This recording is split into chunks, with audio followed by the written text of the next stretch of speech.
हम आज बात कर रहे हैं सोनम वांगचुक की। ये सोनम वांगचुक वही इंसान है जिनसे थ्री इडियट का फुनसुक वांगडू कैरेक्टर इंस्पायर्ड था। 6 सितंबर की दोपहर को ना कोई एफआईआर दर्ज होती है और ना कोई कोर्ट ऑर्डर आता है। इसी के बगैर पुलिस सीधा सोनम वांगचुक के घर घुसती है। उनके फोन्स, लैपटॉप सीज होते हैं और उन्हें जोधपुर जेल में भेज दिया जाता है एनएसए के तहत। Sir, you did a press conference. This was much needed to calm the situation. Can you tell us about the arrest of Sonam Wangchuk and the NSA that has been applied on it? What are the charges against him? How serious are the allegations? See, NSA is a preventive detention. NSA happens only when there is a series of instances. There are series of violation, a series of criminal acts by individual. We have included all these and in the dossier, and accordingly, NSA has been done. National security act आतंकवादी या spy या हमारे देश के विरोध में जो काम करते हैं उनके लिए बनाया गया था। आप सोच सकते हैं कि अभी तक 3 महीने से भी ज्यादा वक्त हो चुका है सोनम वांगचुक को जेल में डाला गया है। इस एक्ट के तहत 1 साल तक बिना किसी कोर्ट ऑर्डर के जेल में रखा जा सकता है और सोनम वांगचुक को 3 महीने हो चुके हैं। कोर्ट में सबूत रखने की भी जरूरत नहीं पड़ती और साथ साथ बेल मिलना भी नामुमकिन सा है। हमें खुद से पूछना पड़ेगा कि क्या सोनम वांगचुक एक आतंकवादी है या उन्होंने सरकार को अपना वादा याद दिलाया था। जिस देश के कॉन्स्टिट्यूशन ने लोगों को राइट दिया है उसी देश में सोनम वांगचुक को अरेस्ट करके जेल में डाल दिया गया है। वो अपना आंदोलन गांधीवादी तरीके से कर रहे थे। उनकी मांग 2 ही थी। जैसे नॉर्थ ईस्ट के राज्यों को 6 शेड्यूल का प्रोटेक्शन मिला है और जैसे वो सारे के सारे स्टेट है वैसे ही वो लद्दाख को भी स्टेट बनाना चाहते थे। ये लड़ाई 5 साल से चल रही है और लद्दाख में ना ही कोई हिंसक प्रोटेस्ट हुए हैं और ना ही और कुछ। 6 शेड्यूल का मतलब क्या है? जमीन लोकल लोगों की हो जाएगी, नेचुरल रिसोर्स भी लोकल के कंट्रोल में आ जाएंगे और बाहर के कॉर्पोरेट की अनलिमिटेड एंट्री बंद हो जाएगी और जिस वजह से वो अपनी होटल्स या रिसोर्ट और जो भी चीजें वो वहां पे करना चाहते हैं वो उनकी परमिशन के बगैर नहीं कर पाएंगे। अब हम लोग आते हैं सबसे बड़े सवाल पर कि गवर्नमेंट लद्दाख को 6 शेड्यूल में एंट्री क्यों नहीं दे रही। लद्दाख एक स्ट्रेटेजिक एरिया है और उसी वजह से वहां ज्यादा ऑटोनॉमी देना नेशनल सिक्योरिटी के लिए रिस्क हो सकता है।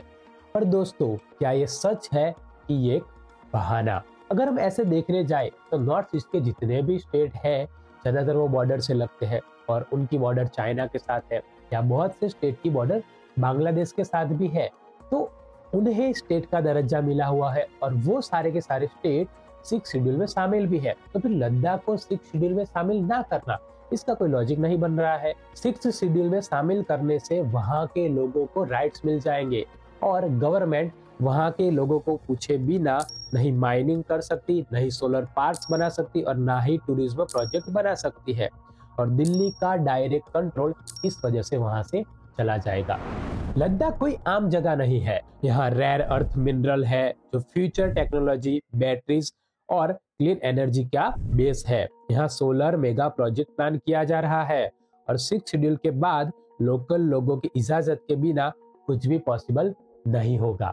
अगर आज लद्दाख को 6 शेड्यूल में शामिल कर लिया गया तो कल हिमाचल के बॉर्डर एरिया, जम्मू कश्मीर के बॉर्डर एरिया और राजस्थान के बॉर्डर एरिया में भी यही मांग उठेगी और फिर ये एक चेन बन जाएगी और सरकार को उनकी मांग भी माननी पड़ेगी। 2019 के मैनिफेस्टो में ये चीज लिखी हुई थी, पर अगर गवर्नमेंट अब देगी तो 5 साल तक जो लद्दाख में आंदोलन चले हैं वो सच मान लिए जाएंगे और गवर्नमेंट की गलती भी मानी जाएगी। पर इसीलिए सरकार नहीं चाहती कि ये चीज अब मानी जाए। सोशल मीडिया पर एक क्लिप वायरल होती है जिसमें सोनम वांगचुक कह रहे हैं कि हम चाइना को रास्ता दिखा देंगे। चीन घुस आता है तो लद्दाख के लोग जान देकर रोकते हैं, मगर अब अगर भारत सरकार हमारे लिए कुछ नहीं कर रहा है तो अगली बार वो आए तो हम उनको रास्ता दिखाएंगे, हम रोकेंगे नहीं। हम जान क्यों दे जब हमारा कोई संरक्षण नहीं हो रहा है। पर सच क्या है? वो एक सैटिरिकल रेफरेंस था। इस क्लिप को कॉन्टेक्स्ट से काट कर सोनम वांगचुक को चाइनीज एजेंट बना दिया गया। यहाँ के एक फेमस कॉमेडियन है जिन्होंने कहा कि जब चीन घुस आता है तो लद्दाख के लोग जान देकर रोकते हैं, मगर अब अगर भारत सरकार हमारे लिए कुछ नहीं कर रहा है तो अगली बार वो आए तो हम उनको रास्ता दिखाएंगे, हम रोकेंगे नहीं। हम जान क्यों दे जब हमारा कोई संरक्षण नहीं हो रहा है। और उसके बाद उन पर पुलिस की पूछताछ होने लगी, ये कैसे कर। उनके ऊपर फॉरेन से फंडिंग लेने का आरोप भी लगाया गया। आज हर आवाज को 3 लेबल दिए जाते हैं, अर्बन नक्सल, एंटी नेशनल और फॉरेन फंडेड। सोनम वांगचुक वही इंसान है जिन्होंने हमें बाइकआउट चाइना का नारा दिया था। उन्होंने कहा था, You, the people of India and the world, had responded overwhelmingly. Millions of people stopped buying Chinese products, uninstalled software and apps and games, and finally it resulted in Government of India banning as many as 224 apps, and many governments around the world started taking similar steps.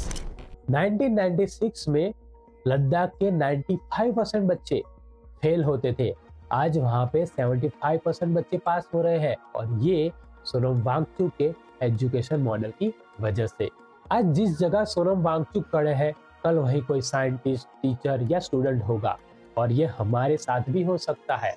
उनका protest बहुत ही peacefully था, गांधीवादी तरीके से था, फिर भी उन्हें एनएसए के तहत जेल में डाल दिया गया है, और इसके बारे में हमें जरूर सोचना पड़ेगा। आज उन्हें जेल में रहे हुए 3 महीने से भी ज्यादा समय हो चुका है, और तब भी गवर्नमेंट वही कह रही है जो उनका कहना है। लास्ट में मेरे 2 ही सवाल है कि क्या सोनम वांगचुक पर एनएसए लगाना सही है, और दूसरा कि लद्दाख को 6th शेड्यूल में शामिल करना चाहिए या नहीं।